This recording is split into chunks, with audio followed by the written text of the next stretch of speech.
What's up, everybody? Welcome to episode 71 of Value Town. I'm ChanManV, and we got Reynad and the winner of Dreamhack Austin, Chakki, here today joining us. What's up, fellas?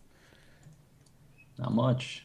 It's been an insane week in esports, man. It has, man. I'll talk about it next week, but yeah. Oh, next week, okay. Lots of stuff going on this week, then? Yeah. Okay, all right, good stuff. Chakki, how about you, man? You sporting that trophy right next to your bed there? Yeah, it's just right next to me over here. Feels good. Did you sleep with it the first night, sir? Be honest. I did not. It's on the bedside table in the hotel, and then getting it home was easier than I thought it would be. But, okay, yeah, I didn't get stopped for it being potentially a weapon. they like had to check it at security, but yeah, nothing too big. Okay, well that's good. Well, yeah. So, guys, we're gonna be talking about Dreamhack Austin, of course. Just lots of different stuff going on in the meta, and just with the different decks at the tournament. It was really the first big tournament that we've seen since the release of the new expansion, and with Standard. So, it'd be great to talk to these guys about it. We'll look specifically at the decks that Chakki was playing, and then just some notable cards. Of course, we had some drama at the end of all this stuff too, which is kind of unfortunate because I really wanted to focus, just on Chakki finally getting his win here. But lots of stuff or at least lots of stuff popped up in the last day or two, kind of surrounding Terrence, and I figured it's something important enough that we should talk about on the show too. And then we'll end with some Q&A. Just if you guys have any questions, definitely tweet those to ValueTownGG, and I'll try to get to them as just at the end of the show. Okay, so Dreamhack Austin, all three of us were there. Oh, by the way, guys, Noxious is casting Starladder right now. So everybody asking like where Noxious is, he's unfortunately he's got a job right now, and he can't make it this week. So he'll be back next week. Okay, Dreamhack Austin, guys. So all three of us were there, and the two of you guys participated. Ray had an abbreviated, I guess, run in the tournament just because of, I guess, rules or whatnot. I don't know if you wanted to touch on that at all, Ray, just because I know some people probably ask about it, but you did, I guess, quit the tournament a little bit earlier, and you want to talk a little bit about that? I think he's muted. Oh, I think you're muted, buddy. Yeah. Good call. Yeah, I mean it's like at the end of the day, it's nobody's fault. It's not DreamHack's fault or anything. They had this clear-cut set of rules where they wanted everyone to bring a laptop that had an Ethernet port, so you could like directly plug into the internet because the Wi-Fi is unstable. And I didn't like laptop I have is one of those like really skinny like convertible ones, so it's very like thin. It's basically a tablet with a keyboard attached, so it doesn't have a port. So I didn't want to buy a second laptop just for this tournament, and I didn't really want to like beg people to borrow one. So I just said screw it. I took my cell phone, because the mobile data wasn't affected by there being a million people in the building like the Wi-Fi was. So I figured it'd be more stable. Mm-hmm. So I was basically just using my phone, and I would hotspot to play on an iPad that I borrowed from Lothar, because the iPad was like. There's some mobile glitches that don't let you use your hero power and stuff sometimes. So that's the reason I wasn't just playing on my phone. But yeah, so I was playing on the iPad. I had no problems for the first round. Actually, first round a fan randomly gave me his laptop. So I was laptop. And the second round was a feature match, so I was playing on a PC. Yeah. So I guess the third round was the first time I used that actual setup that I was planning on using. Anyway, I played against Ant, and we played the first game, and we were both playing Zoo, and he goes first. He has like 8 1-drops and a Direwolf, so he wins, like pretty standard Zoo game. Right. And then game 2, I switched to Control Paladin, and he has Zoo, because it's last hero standing, and we play, and I stabilize. I have the board. I have like Harrison Jones on 1 health, and I'm making 2/1/1. I have like Harrison Jones, a few Paladin soldiers, and I have like Justicar hero power going. I have Ragnaros in hand. Sounds like a good spot to be in. Right? Yeah, he's on. I'm at 14 life. He has no board. So yeah, I'm in a good spot, and like the turn passes back to him, and he plays a Void Caller. He life taps. His hand is empty, so he has 2 cards. Plays Void Caller, and then plays some other card that just gets frozen midair. It's like suspended, and my connection cuts out basically, and I couldn't like reconnect no matter what I did. Hearthstone was just frozen. Um, so I just tilted off the face of the earth because the ruling there is I get the loss, even though it's not like I lost a game at the beginning of a game when we don't know who's going to win. It's not like I lost it in a game that I was going to lose anyway. Like I lost I lost a game that I had won against a deck that I countered, and it wins against my counter because I disconnect. So I tilted pretty hard, and it didn't really affect my play. The last match we played was I had aggro shaman, but that's a game that never should have happened. And aggro shaman obviously loses to Zoo pretty hard. So yeah, so that was it. So I lost there, and I basically went up to the admin desk. I said I'm just gonna drop. Then they started like typing shit in, and I explained the whole Wi-Fi situation. I thought about it for a while, and I realized the tournament's triple elimination. Like I probably shouldn't just concede that fast. So I figured, fuck it, I'll play one more game, and played against Kranich. Again, player I should not have played against because I Right. fucking like it's just you see how like snowballs out of control. But I'm up 2-0, and he reverse sweeps with Control Paladin, which is pretty gross, but that's a bad beat story. It's not worth telling. It's basically like 7 turns in a row he hit a 2-card combo that answered my like concealed auctioneers and stuff. Oh wow, It's pretty disgusting. Yeah. So anyway, I lose to Kranich, and it's like fine, whatever. It's like it's a very bad beat, but it's also standard Hearthstone. I'm not gonna bitch about that. I'm not mad that I lost him. I'm mad that match happened in the first place. Right. 'Cause I was playing well. My lineup was good. I felt like I was favored in every single lineup I went against. Like I was in a good spot. What'd you run again?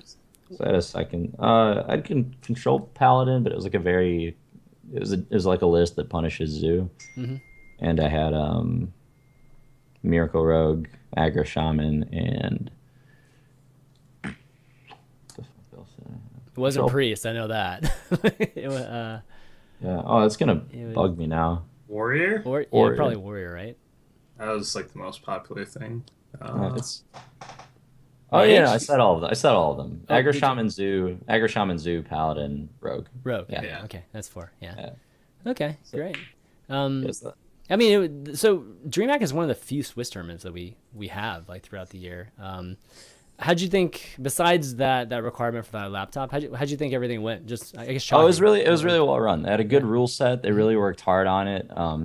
They flew in the admins from Sweden, which was like great. Like that's an expense they didn't need to do, right? They could have just had North American people do it that like didn't have experience. So props to them. It was really well run. Shout out to Robert and Amanda for running a good tournament, and all the other team that I didn't get to meet. But yeah, they did good. Chakki, how about you? How'd you feel about just generally the whole how it was run in the Swiss? We'll get into the good stuff in a second, but I think DreamHack's running some of the best tournaments. The fact that they're doing Swiss, and like Reynad said, the admin team's just really good. I haven't had problems with them, and when there are problems, like they solve them pretty quickly. I mean, I've had like disconnects at 2 DreamHacks tournaments so far, but it gets addressed pretty easily. There's no like issues, and the fact that they also let us use like pen and paper, they gave public deck lists for top 16. I feel like that stuff like really helped me play really well, and hopefully raised the overall level of the tournament. Whereas like Blizzard isn't doing that. They're doing public deck lists now, but still no pen and paper, which I don't like. Yeah, the pen and paper is definitely something that I don't know. Like Ray, actually, what do you feel about pen and paper? Do you think you should have to rely on memory, and that should be something that's an aspect of all these events? Pen and paper. I mean, some people use it. It's like, how do I put it? In Magic, it's standard. Like you have to do it because there's so many effects that show your opponent's hand. Right. And you want to write down like all 7 cards so you like know as they play them. Like you'll know most of their hand and stuff.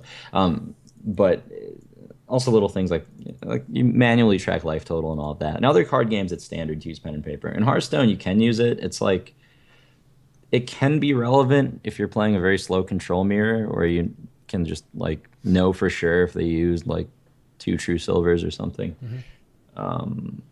If it goes to fatigue, but in general, it's like not a big deal. Like my memory's pretty good. I feel like it's rarely applicable, and in my personal opinion, the energy and like the mental effort you're putting into writing down all the cards, um, like it distracts you more than like what you're losing by being distracted into doing the writing and stuff is more than the benefit from writing stuff down for me personally. But to each their own. Some people feel smart or like they feel more comfortable doing it. Right. Okay. I mean, as a spectator, it was, I've never been to any of the other DreamHacks in Europe that, where the Swiss tournament was run with all you guys. So it was great actually seeing you guys all matched up. And I mean, almost every single round, there were some very notable people matched up against each other. And of course, none of us want to bother you guys. We're not even allowed to like say anything in that area. But it's really cool getting a chance to see you guys really intense and focused versus how you guys are in stream, right? Like we all just see you guys having fun and relaxed and shit normally. So it was really cool. And a good number of the notable names got pretty far too, like to top 16, I think, like 8 people, I think, 8 streamers / professional players that we all know. But this tournament had a lot of first timers, or at least some names that we didn't recognize go pretty far. And some of those obviously being like Terrence and I think we saw Jay Billy, as well as who's the other Peyton too, right, in the semifinals, as well as a bunch of others in the quarterfinals. So it was a really great opportunity for a lot of these guys and some of the even smaller teams, which is really cool. Okay, so why don't we jump into Chakki? Like this is your big win, right? Like, after how many seconds have you had actually leading up to this now? I know you're counting them too, so I think I have like 5 second places, but a lot of them are in like shitty online tournaments. Yeah. But like the fact that I've made like top 4 at DreamHack, top 8 at Americas twice, and all that, like I've just gotten close and never gotten it. Yeah. And I know even recently you were talking about just taking a break, right, from all of this. You mentioned that even in your post interview there. How, I guess, gratifying is, how much does this do for your confidence in just like keeping you at it for a while? I mean, are you still thinking about maybe taking a break even after this win? Oh no, I mean, I think like right after the 0-2 at the Americas Regionals, I mean, it's always really tough like to just absolutely lose, especially when like you don't think you really did anything wrong. Yeah. And especially when at the end of the day it's still like it was a top 8 placement, but you get so much shit from like the community and people like treat it as if you like failed, when in reality I made like $5,000 off that, which is very well above expectations. So I mean, it's just like something you have to get over as a competitor. And after losing, over and over and having people like say shit, you definitely, it gets to you. And winning definitely helps like have more confidence in yourself. Right. This is the byproduct of not having any kind of ranking system, because you finish top 8, top 4 in tournaments. That's actually great, like you were just saying. And if you do it consistently, it should be lauded, right? Like, but in our community, it's either win or nothing. And even when you win, sometimes it's very short-lived, and that's something that bothers the shit out of me. Hate that.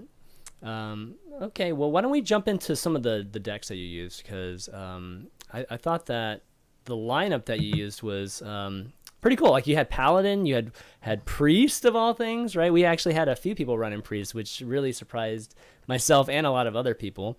And then Warrior, and then of course Warlock. But why don't we start with the Paladin? So I'm showing the Paladin deck on the screen right now. And why don't you describe it a little bit, and then maybe we can, just maybe jump in with any kind of interesting cards to discuss. Yeah, so initially with Standard, I thought Paladin was going to be pretty bad.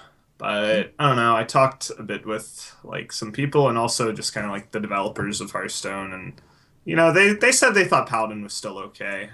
So the big thing we did at first was we took the shell from Murloc Paladin with like the Solemn Vigils, the card draw, the Doomsayers, because now there's no mini-bot, there's no muster, so you have to get through early game somehow. Doomsayer's an insane card at doing that. Mm-hmm. And then we kind of cut some card draw as it went on, made it really greedy and really control heavy. And this deck was a deck I spent a lot of testing on, and it was doing really well, so I centered my lineup around this deck. Okay, awesome. Like when you say centered around it, does that automatically mean that you don't start with this deck? So in Last Hero Standing, you actually sort of have to like pick a way to build your lineup. So you start with a Yeah. ban in mind. Right. Like I wanted to ban Rogue because it's the worst matchup for this deck. Yep. Besides like really edge cases like Priest, which I didn't feel a lot of people would have.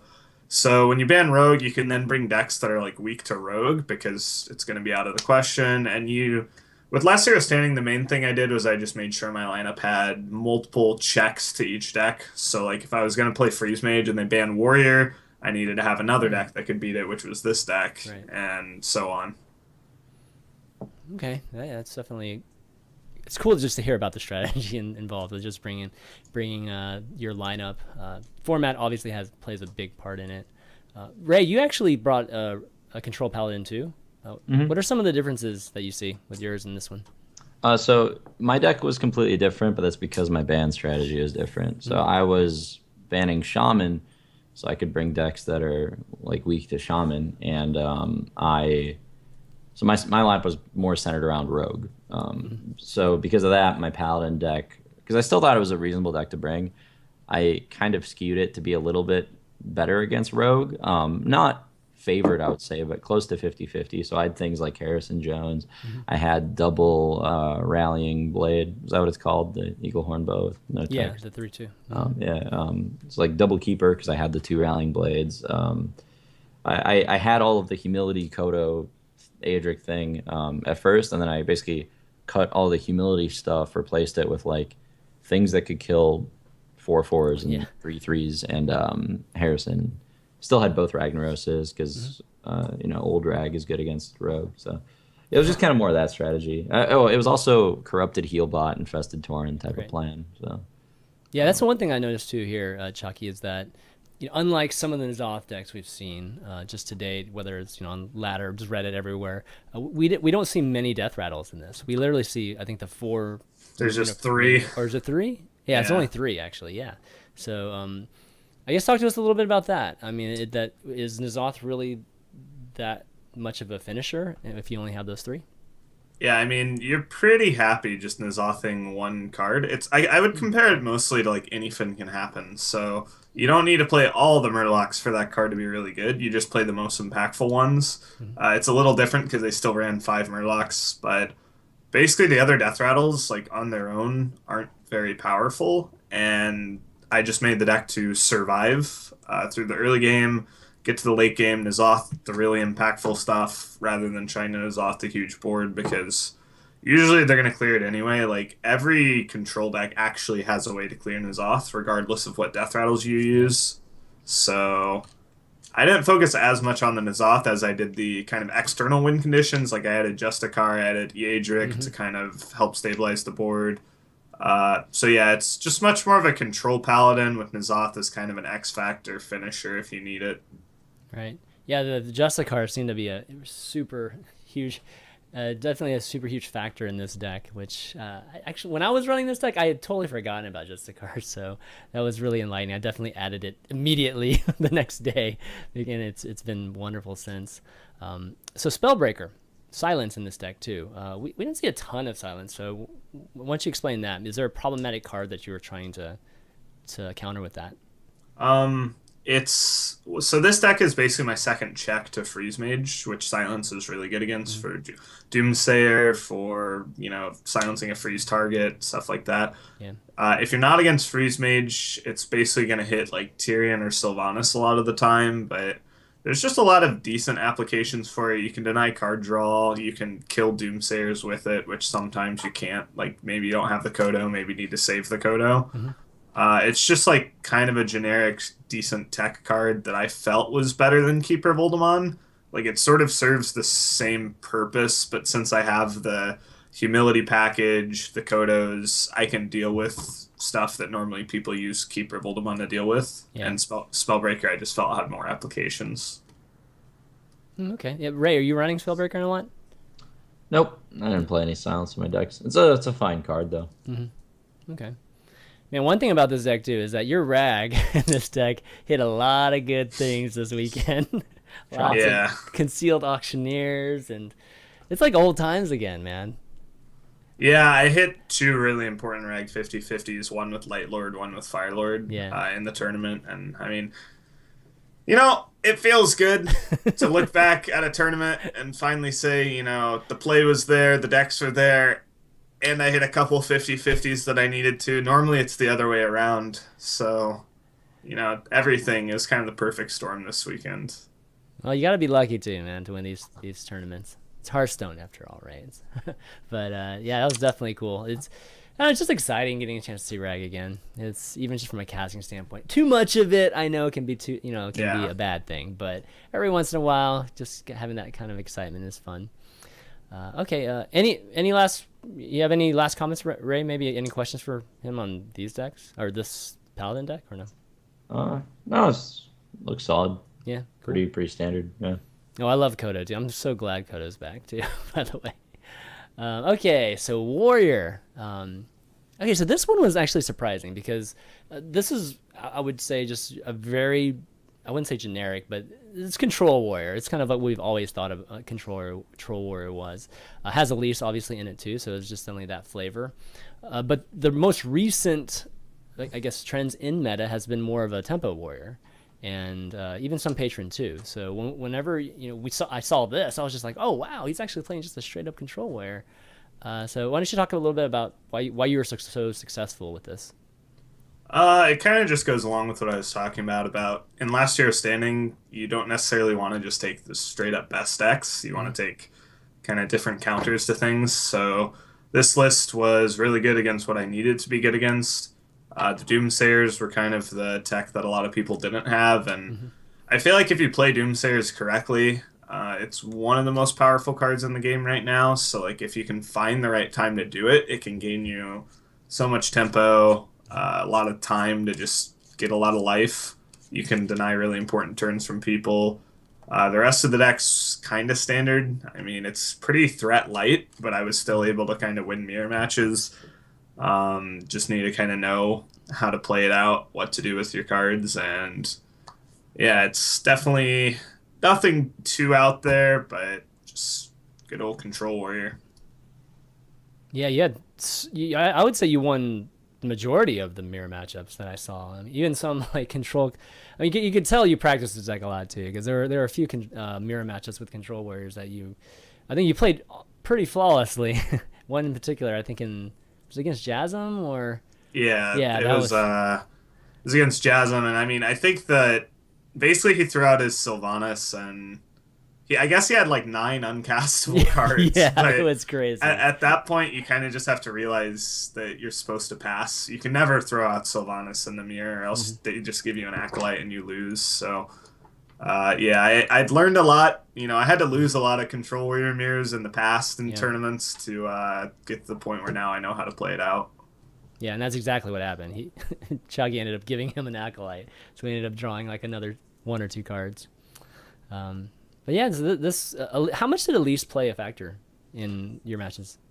I mean, I casted Golden Monkey in the Warrior Mirror. You just need it in some matchups. Like, it's not something I like to have in my decks, and it's like it was such a like fun card for the community to see it first. But now it's like it definitely skews control matchups to a way where sometimes it falls to RNG. But if you play well, I mean, it's still your monkeys don't matter as much. And like there was no match that I played where the monkey outcome decided everything. Like my opponents got some pretty crazy monkeys, but because I was able to put myself in a spot where it didn't really matter. Like I guess Peyton got like 2 Renos against me, which is in fatigue crazy. He got like 2 Tyrians. I mean, yeah. I mean, at least it's just something you need for control mirrors. Right. Okay. Ray, see anything that's worth? No, I like this deck a lot. It's a really good list. I will say, like, most of the time, like, we're used to seeing Conquest tournaments for a long time, and I think that most decks people see in Conquest, it's safe to take those decks and try them on ladder. But for Last Hero Standing, you're almost always building your deck in a way that just ignores one really important deck in the metagame. So don't just take decks from Last Hero Standing tournaments and expect them to always perform well on ladder. Like, this deck actually I think would be pretty reasonable on ladder, but that Paladin deck would get absolutely bodied. So it's you have to keep in mind, like, just that. But I like this deck a lot. I actually wouldn't change a card probably. Not sure if you need Acolyte, but you probably do. Yeah. Yeah, I wouldn't change a card. All right, cool. Let's move on to the priest. And okay, so this is what I was excited about. I was like, oh man, Chakki's bringing priest, yes. And not only that, he's actually doing well with priest. This is even amazing. Because I just play a ton of priest. Okay, so I guess starting, this is an Elise deck too. You always have that kind of as a late game out, if you ever get into some crazy control matchup. But this is a N'Zoth design, and I guess talk a little bit about just the museum curators versus, maybe just adding straight like heal bots and other death rattle cards instead. So this deck's just really, really, really good against control. And I played against my friend Flo in round 3, and he had the same lineup as me, except he had Rogue over Zoo. And so I had to ban his Rogue, and he banned my Priest, and then he 3-0'd me with Priest. And to give an idea of like why Curator and stuff is in the deck, like I mirror match, or it wasn't a mirror match, but I played him with like Control Warrior, and he got like the new Deathwing, a Cairn, and then he resurrected those, and then he got like 7 Shifting Shades off. It's just disgustingly, like, the amount of external cards you get with the double Shifting Shade, the double Curator, the N'Zoth, 2 Entombs, like, you basically, in Control Mirrors, you're playing like a 40 card versus a 25 card deck, and it's pretty hard to lose those matchups. So Priest was very specific for beating certain things. This is a deck that I'd be kind of shaky taking on the ladder. You'd probably want to change some things to be a little more anti-meta, and you're going to get crushed by Rogue no matter what. But yeah, this deck performed really well for everyone else. I didn't get to play it much. It actually got banned a few times against me, and usually it was just a deck that in my last tier lineup went 1-1. Like, it came in to counter something, countered it, and then got beaten by like Freeze Mage. And then I'd bring in like Warrior Paladin to beat Freeze Mage. So yeah, it was very much for the last year standing meta. Okay, so basically a counter deck. Cool. So no forbidden shaping in this. That's definitely one thing I noticed too.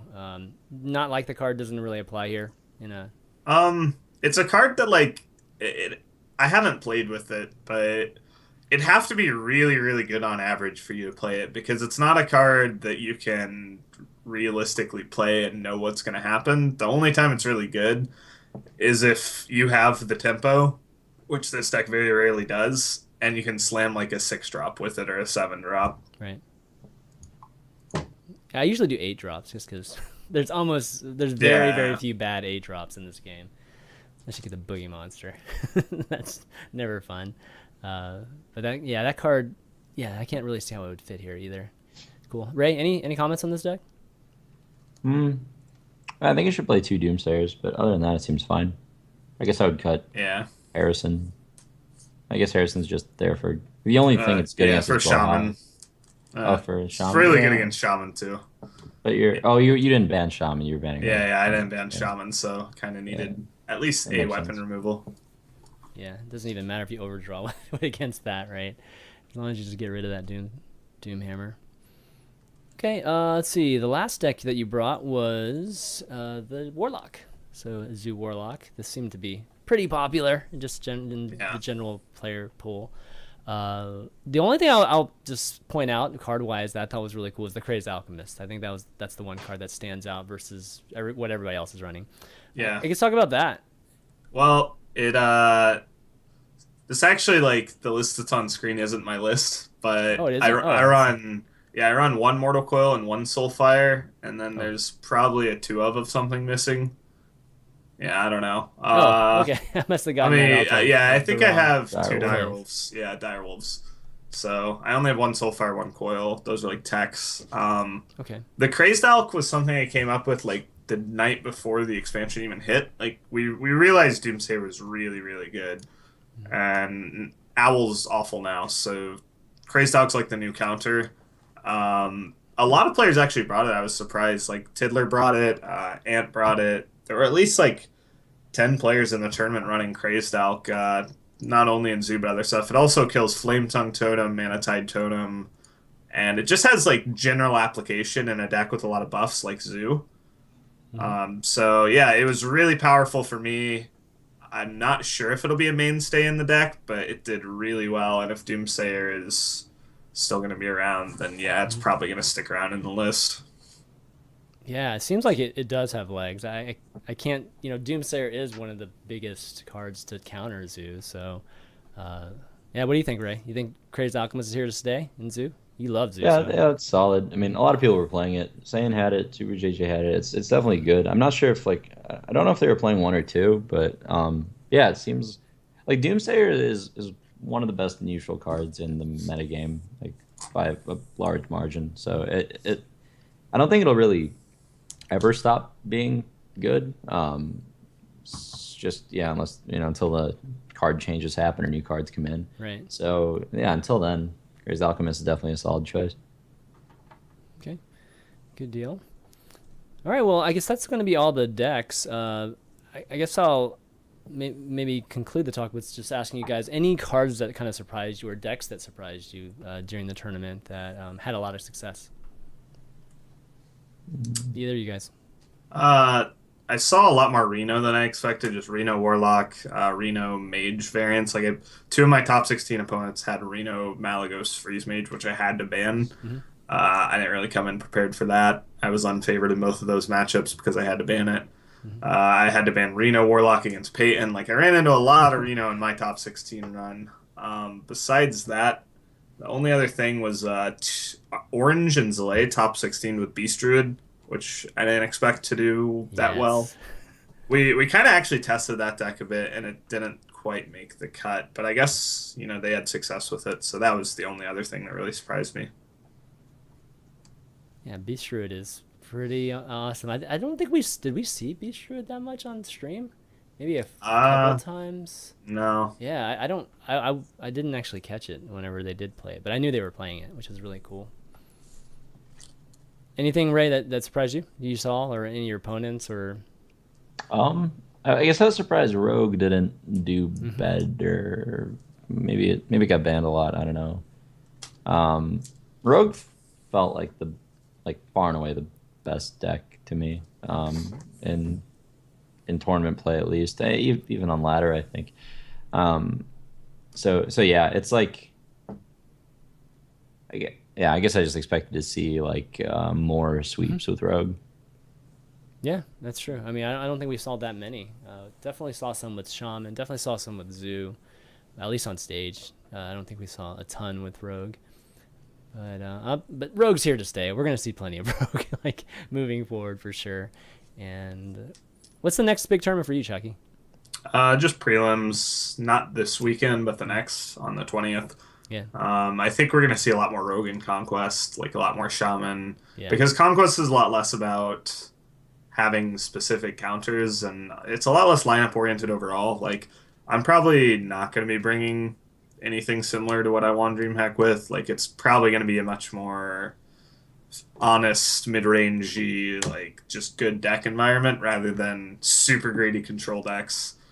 I think EU is going to be really weird, though, because they had a day after Dreamhack to submit. And I think there's going to be a lot of players that are like, ooh, well, Control did really well at Dreamhack.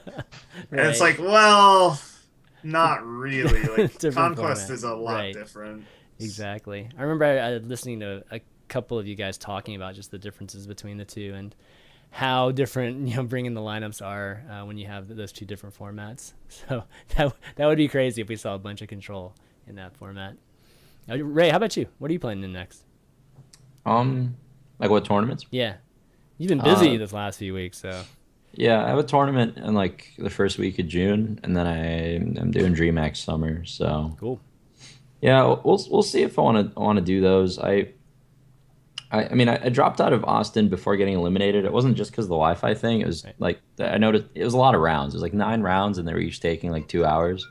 So I kind of want to see the event when I'm there, So for Dreamhack Summer, we'll see how fast it's going, but I'll probably play it out too. Right. Yeah, I'll give it a try. I mean, I like the metagame right now. So.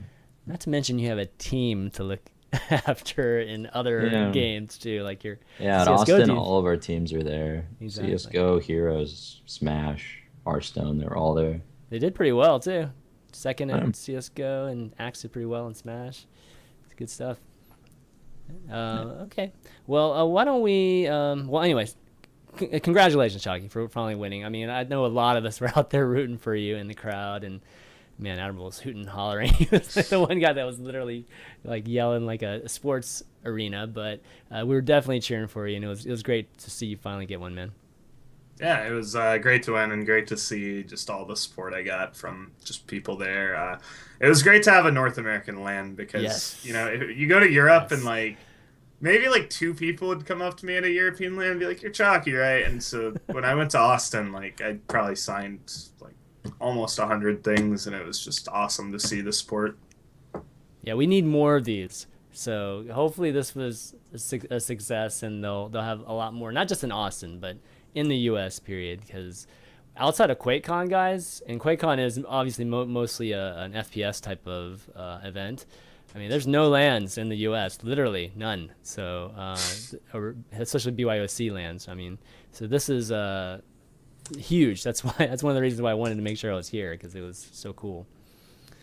All right. Well, of course, every event, of course, there's got to be some drama, and unfortunately, this was like a big piece of drama, and it was something, while the event was going on, I actually didn't even realize was going on because I wasn't watching it on stream. I was, just watching it live, and Chalky, you're probably the same too, and Ray, you too. Like, were you aware that all this Twitch chat business was going on and this racism business that was, surrounding Terrence? Twitch chat was the furthest thing from my mind while I was at the venue. Really? But if you asked me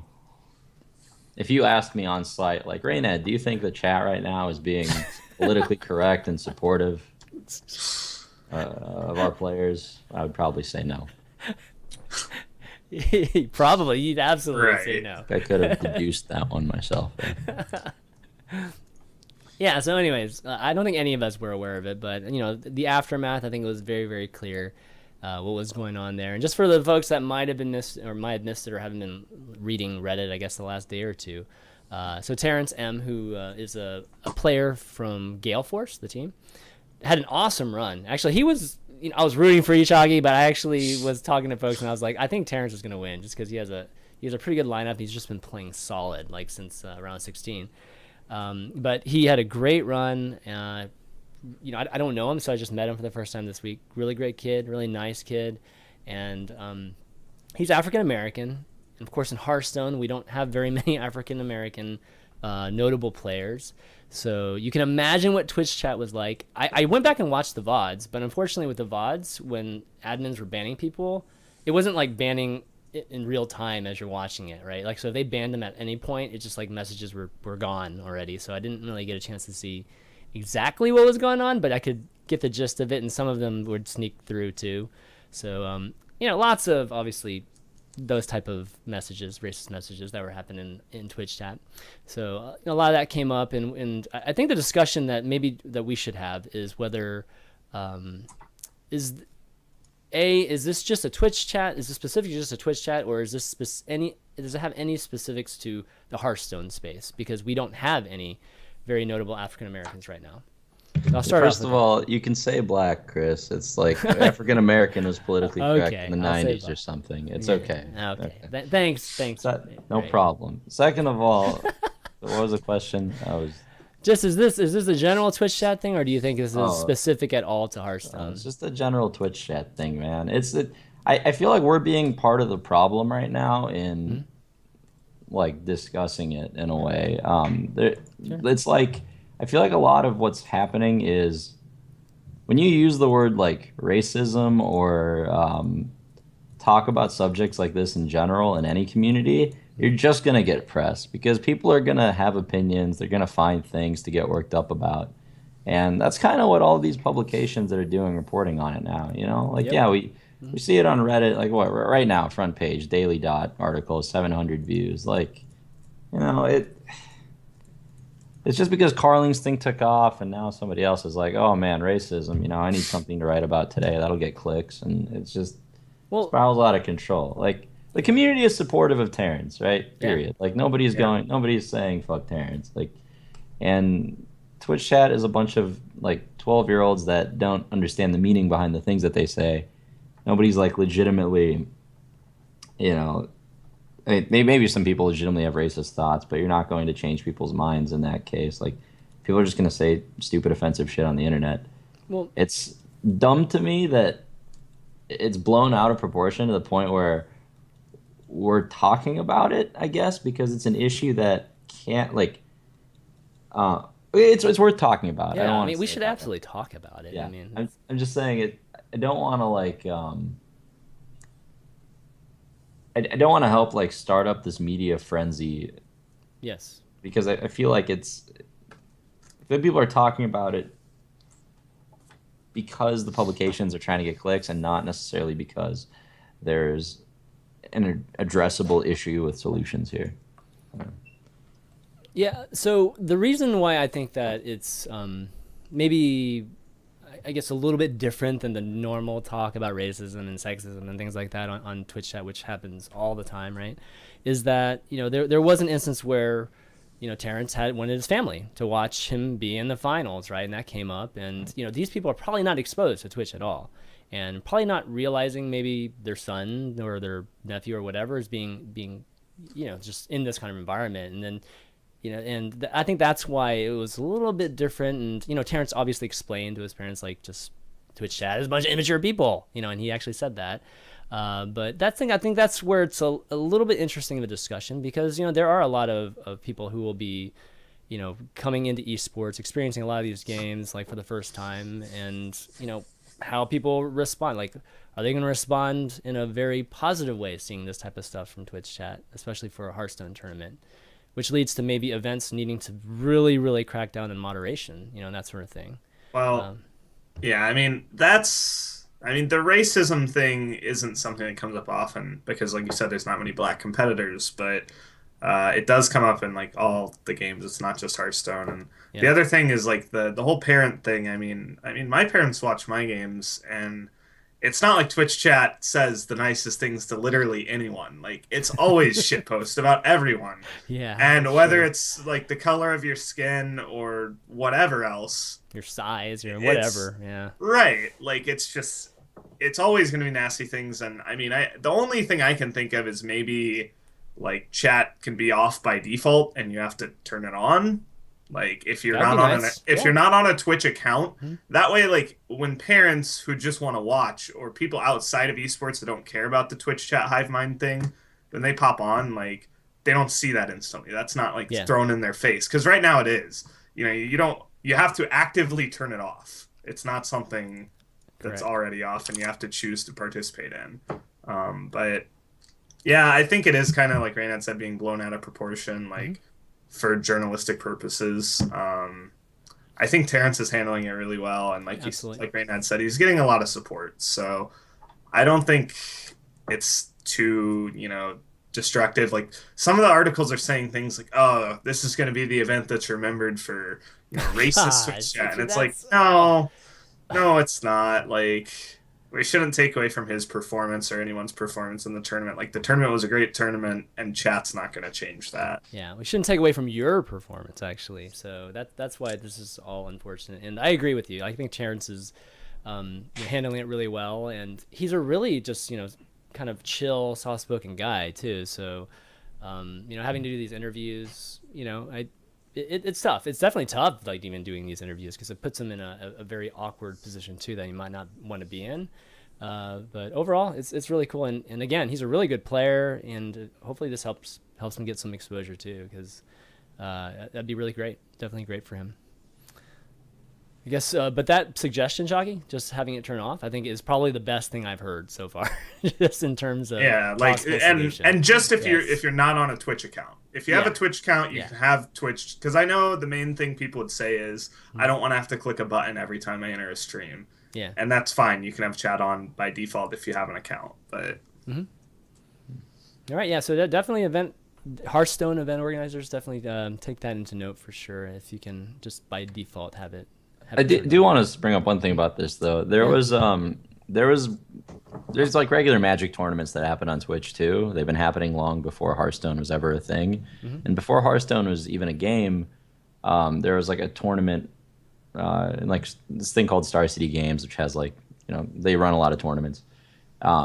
Anyway, there was a like transgender person that won a tournament for Legacy, playing a really hard to play deck. Like they played really well.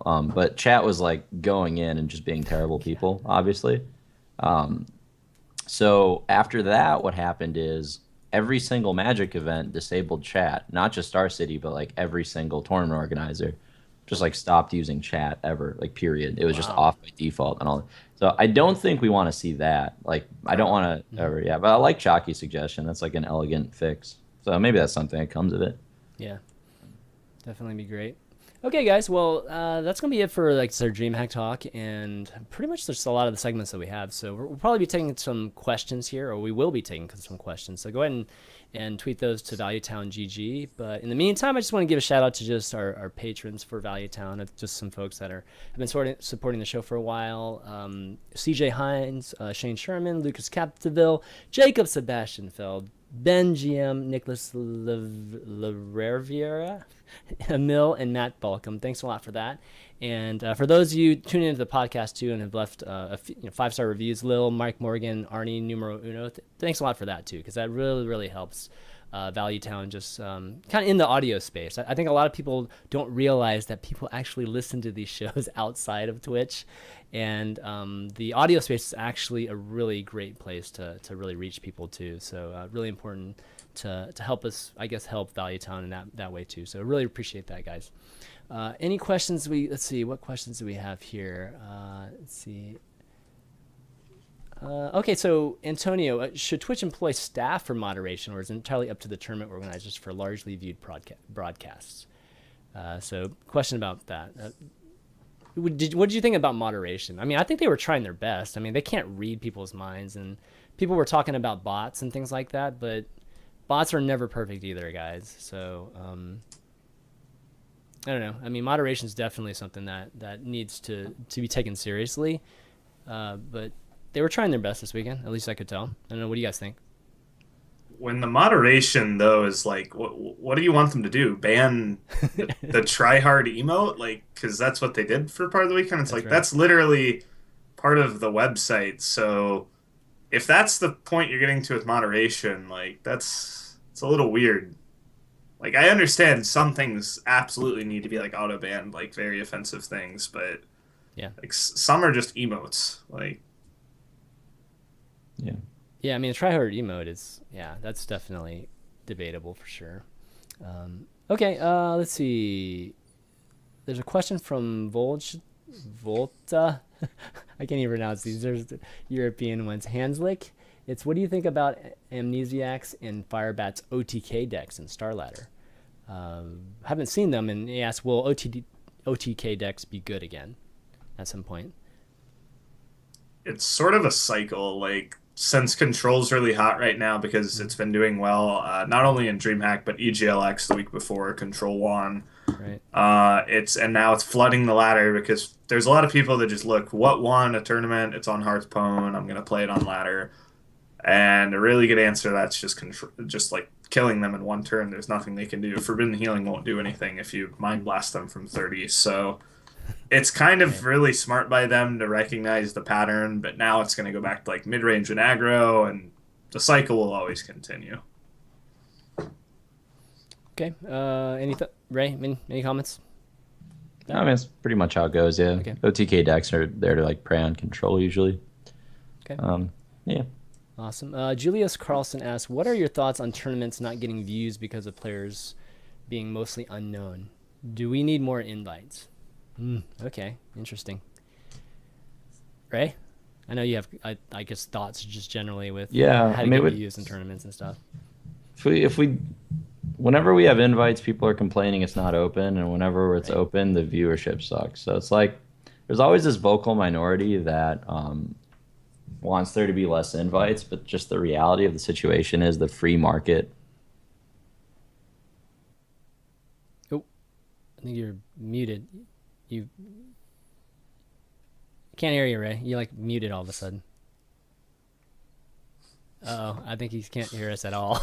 Uh-oh. I think you muted there, Andre. Can you not hear us at all? Shoot.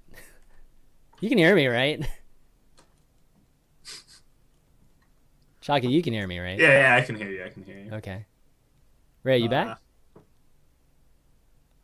Well, I guess Ray? I'll give my opinion. Ray, you there? Can you hear me? Oh, okay. Yeah, Uh, a little bit. yeah. Something's going on here. Hold on. We're gonna have to figure this out. Chakki, why don't you give your thoughts like while we're doing this? Sure. Oh, do we have him back? This is weird. Give me a second. Yeah, gosh.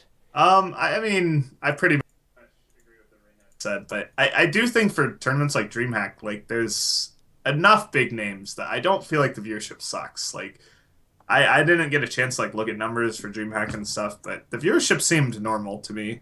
Yeah.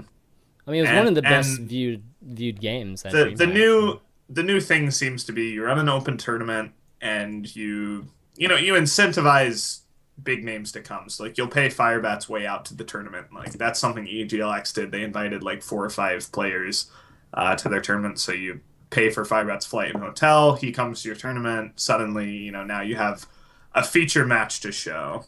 And the whole Swiss plus feature matches thing works really well, I think. And it's important to realize like stories like Terrence, J. Billy B, like Peyton, these players wouldn't be showing up if we did pure invites. And the other thing about pure invites is honestly the tournament winning basically means nothing. Like if you win a 16-man or an 8-man, it doesn't have the same pull as that you triumphed over 200 people. So I think the kind of opens that DreamHack is doing is really good. Mm-hmm. There has to be a limit. Like you can't just have thousands of randoms in your tournament. Obviously, you have to have names to broadcast, but it doesn't need to be pure invites. Yeah, agreed. Ray, you back? Yeah, I'm back. Good old Sky, baby. Yeah, basically all I was gonna say is there's always gonna be like a mix of both kinds of tournaments, and I think it's just up to the guy that's actually putting up their own money to run the tournament, right? Mm-hmm. If somebody is investing a bunch of money to make a Hearthstone tournament for you, and it's like OGN or something, and they want to do high production value and they want to invite some notable players, the community shouldn't like give them shit for that, like because the viewership's going to be good. People want to watch that event, like good on them. You want to do an all open tournament, put up your own fucking money. That's yeah. And the tournaments that matter will always have like those open spots, like all the BlizzCon stuff, DreamHack, which is cool. That's great. But yeah, the reality is it's really hard to make a name for yourself in Hearthstone because being good at the game just does not matter. Most of the, I mean, okay, I hate when I say that. I mean, it does matter.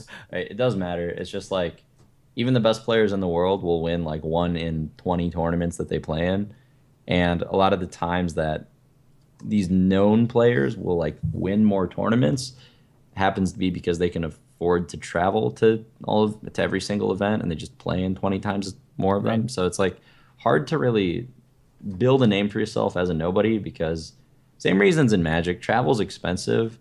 Some tournaments are invites, some aren't, so you're just gonna inherently like play less often. And even if you're the best in the world and you can travel to all of these things, it's still Hearthstone, and Flame Juggler is still in the game, and Knife Juggler is still in the game. It's just not. You can play 20 tournaments without making a mistake. You're not going to necessarily win one and make a name for yourself. Yeah. So yeah, that's why it's so hard for new names to come up, I think. Yeah, definitely good. All good points there. Just I guess as a community generally, it's just good to have at least a little bit of both. But yeah, people have got to make some money too, guys. So like invites have to happen. Like those type of tournaments have to happen, and us trying to get some of these newer names too. I think some people made some names for themselves this past weekend too, which was cool. Lots of ladder warriors here might have gotten a little bit more exposure. Definitely good. Okay, last question. Did you guys play the Tavern Brawl?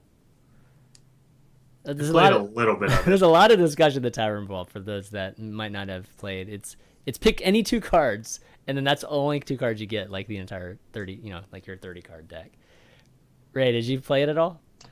Yeah, it's really cool because it teaches you about how metagames evolve. Because it breaks down deck building into like its purest form, which is like 2 card combinations. Well, they're like 1 card decks would be the purest form, but that doesn't Yeah. let you counter necessarily. So 2 card decks, like this huge metagame has evolved where there's the variety of aggro decks and mid-range decks, and there's like control decks, and there's just so much variety. But then there's also sorry, if what I was thinking is like, what if you take it to the next step, right? And you make, because right now there's no clear-cut best deck. There's no 2 card deck that beats everything else. Mm-hmm. So what happens if you take it up to 3 cards? Right. Like, how does the metagame evolve then, right? And then it's still like very simple deck building, but it's still a very like rich metagame that just comes out of that. Mm-hmm. And what if you do 4 cards, 5 cards, and eventually you work your way up to 30 cards? And at 30 cards, there's actually less playable decks than at 2 cards. Right. So that's why, that's just why I think decks kind of exist along a spectrum. And by there only being 2 cards in deck building, it means that literally 50% of your deck is different if you want to do a different card. So your entire strategy is completely different. Yeah. But in 30 card decks, if you change 1 card, it's still just on the spectrum of decks, you're still like ramp druid or whatever, you know. Mm-hmm. So yeah, it's like an interesting thought experiment for deck building and how metagames progress. And but yes, most people like nobody's like thinking of it that way, but it's yes, it is also like fun to play and cool to think about. Yeah. What'd y'all use? I mean, everybody's mech warp bringing it out, right? So is that all you guys used, or did you try anything else? I'm not sure what the best deck is, but I think Upgrade Bash might be the best. Upgrade Bash. Okay. That's interesting. Yeah, I just used ice blocks and torches, and Yes. I didn't run into Yes. anything that beat it. But yeah, like because you beat the fatigue because of the torch effect. Right. You beat the other ice block decks because of the torch effect. You beat the mechs because of That's the pretty ice good. block. Yeah. I think Warrior with bashes might just be able to have enough life gain to beat it, but I don't know. It's pretty tough to beat from what I saw. Yeah, that bash is that's interesting. I was thinking of, we were talking earlier, right? I mean, I played Trog and Totem Golem. Obviously did the warp and stuff too, but thinking we were talking about the flare and quick shot too, but that bash counters that totally. So I don't know what actually would beat that. Definitely a lot of fun. Hopefully one day we'll have a true custom mode where we can set up whatever kind of games we want, just however many cards of, just not 2 limits, right? Or limited to 2 cards. And we can maybe even do something like this one day, even as an event. That'd be cool. All right, guys. Well, I'm gonna wrap up. Just nice hour-long show today. We're gonna obviously come back next week with Noxious and hopefully we'll see who wins DreamHack this DreamHack France. Actually, there's no DreamHack. Wait, there's no Hearthstone at DreamHack, is there? Yeah, Oh, I that sucks. don't think so. Maybe the Starlighter folks. But anyways, I want to thank Chakki obviously for coming on. It's been a long time since we had you on Value Town, like years, Yes. probably. Yeah, it's only been months. I was on. Is it here, months? Oh, okay, yeah, God, I'm thinking. I was on here 2015, like towards the end with Firebat show. Oh, okay. Oh, yeah, that's not too bad. For LOE, I think. I don't know. Yeah. That's true. Well, anyways, again, congratulations, dude, on finally getting that big tournament. And any shout outs you want to do before you take off? Just shout outs to the guys that helped me win: Nostum, Muzzy, Flo, Frank, the Rat. That's admirable. My team for sending me out, helping with all that. And yeah, shout outs to everybody that was a fan, is a fan, or has been following since the humble beginnings of just playing online, like 8-mans and stuff back in 2013. Right. Ray? Yeah, shout out to the usual shout outs, man. Good. Thanks for running the show, Chris. I appreciate it. Thanks to Chakki for coming on. Shout out to tempostrum.com for all of your Space Pants needs. And yeah, we're gonna have new merch soon. It's been the same run for so long, but I just fixed it. I hired a merch guy yesterday. So Oh, awesome. yeah, we'll start cranking out lots of new stuff. Mouse pads, someone asked about today. So Cool. yeah, but shout out to Just Saying. I think he Yes. got top 16 at the DreamHack. He was using my laptop too, by the way. I would have let you nice. use it, Ray, It's if all I good. knew you needed it. But It's all good, man. Too proud to ask. Fuck. But yeah. Nice. Yeah, that's pretty much it. All right, cool.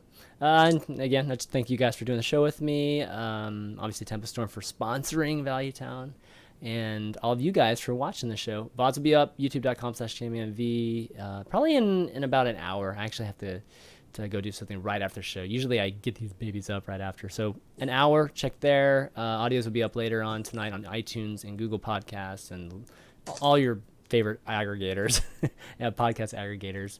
And that's going to be it, guys. So for Chakki, Reynad, and ChanManV, we'll see you next week. Later.